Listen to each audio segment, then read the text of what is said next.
प्यारे मित्रों, नमस्कार। कपिल ज्योतिष संस्थान में मैं आप सभी का एक बार फिर से स्वागत करता हूँ।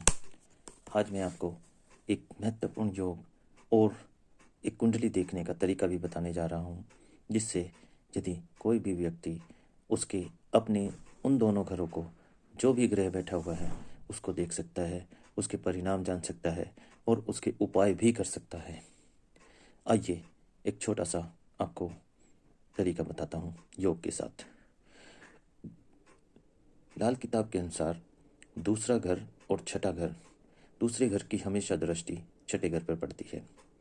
दूसरे घर में बैठा हुआ जो भी ग्रह होगा वह छठे घर पर दृष्टि डालेगा, और छठे घर में जो भी ग्रह बैठा हुआ है यदि वह उसका दुश्मन हुआ तो वह बहुत बुरा रिजल्ट देगा, दुखी करेगा और आपको तरह तरह से परेशानियों में डालेगा।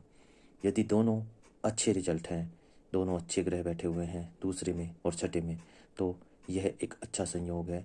आपको शुभ संकेत है, आपको अच्छे फल मिलेंगे, आपको लाभकारी फल मिलेंगे और जीवन में उन्नति भी मिलेगी। मैं आपको इस चीज़ का उदाहरण देकर समझाता हूँ।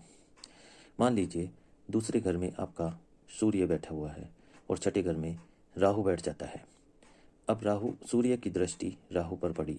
जैसे ही सूर्य की दृष्टि राहु पर पड़ती है तो वह समझिए कि सब कुछ खराब ही कर देता है। सूर्य पर दृष्टि पड़ राहु पर दृष्टि पड़ने के कारण छठे घर से मिलने वाले फल सब बेकार हो जाएंगे। आपकी नौकरी, आपकी क्या बोलते हैं, गृहस्थ, बुआ मामा, इन सब की रिश्तेदारियाँ, ये सब चीज़, और दूसरे घर भी खराब रहेगा क्योंकि वह भी दृष्टि डालकर सही नहीं हो पा रहा है। हाँ, लेकिन दूसरा घर उसको मेहनत का आदी बनाएगा, मेहनत करने की प्रेरणा जरूर देगा। अब इसी के उदाहरण के अनुसार यदि आप इसका उपाय करना चाहते हैं, मित्रों, ये मैंने आपको एक ग्रह बताया है, घर बताए हैं। आप इसमें से किसी भी घर को, किसी भी ग्रह को ले सकते हैं दूसरे और छठे के कॉम्बिनेशन में। जो अगर अच्छे ग्रह बैठे हुए हैं, शुभ ग्रह बैठे हुए हैं, मित्र ग्रह बैठे हुए हैं, तो उनका फल अच्छा मिलेगा। लेकिन अगर दूसरे में और छठे में आपस में शत्रु ग्रह बैठे हुए हैं तो उनका फल अच्छा नहीं मिलेगा। अब आइए मैं आपको इसका उपाय बता देता हूँ। अब दूसरे में सूर्य बैठा है, या तो हम उसको वहाँ से हटाएं, और छठे में राहु बैठा है, या हम उसको वहाँ से हटाएं। दूसरे में सूर्य बैठकर आदमी को मेहनती बनाता है, मेहनत करके वह अपनी रोजी रोटी कमा सकता है।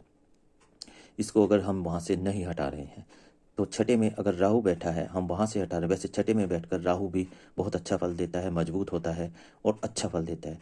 लेकिन कुछ समय के लिए यदि हम इसको हटाना चाह रहे हैं तो हमें क्या करना होगा कि जैसे दूध से 1 किलो गेहूँ या 600 ग्राम गेहूँ धोकर उसको हम जल प्रवाह कर दें तो हम इसको वहाँ से छठे घर से हटा सकते हैं। दूसरे, हम राहु की वस्तुएं मंदिर में नहीं दे सकते। मंदिर में इसलिए नहीं दे सकते कि वहाँ पर ऑलरेडी सूर्य बैठा हुआ है दूसरे भाव में, जो कि मंदिर का घर कहलाता है। यदि दोनों इकट्ठे हो जाएंगे तो वहाँ पर और ज़्यादा नुकसान होगा। इसलिए हम उसकी वस्तुओं को या तो दान कर सकते हैं या जल प्रवाह कर सकते हैं। या तो आप राहु की वस्तु का दान कर दीजिए या जल प्रवाह कर दीजिए। अब इस केस में आपको मैं एक और निचोड़ की बात बता देता हूँ कि यदि मान लिया राहु का समय आ रखा है, राहु की महादशा चल रही है, तो आप यहाँ से राहु को नहीं हटा सकते। यदि राहु की महादशा या अंतर्दशा चल रही है, अब क्या करना होगा, आपने वहाँ से अब सूर्य को हटाना पड़ेगा। अब सूर्य को हटाने के लिए हमें सूर्य की वस्तु का दान करना पड़ेगा, या सूर्य की वस्तु को हमें जल प्रवाह करना पड़ेगा। तो ये एक फैक्ट है कि जिस भी ग्रह की दशा या महादशा चल रही है, हम उसे वहाँ से नहीं हटा सकते, ना दान से, ना जल प्रवाह से, ना किसी भी प्रकार से। तो इसलिए आपको यह याद रखना बहुत ज़रूरी है, यदि दूसरे और छठे घर में शुभ ग्रह बैठे हैं तो आपको अच्छा फल मिलेगा। यदि दूसरे और छठे ग्रह में आपके दुश्मन ग्रह बैठे हैं तो किसी एक को आप वहाँ से उसकी वस्तु का दान करके या जल प्रवाह करके हटा सकते हैं।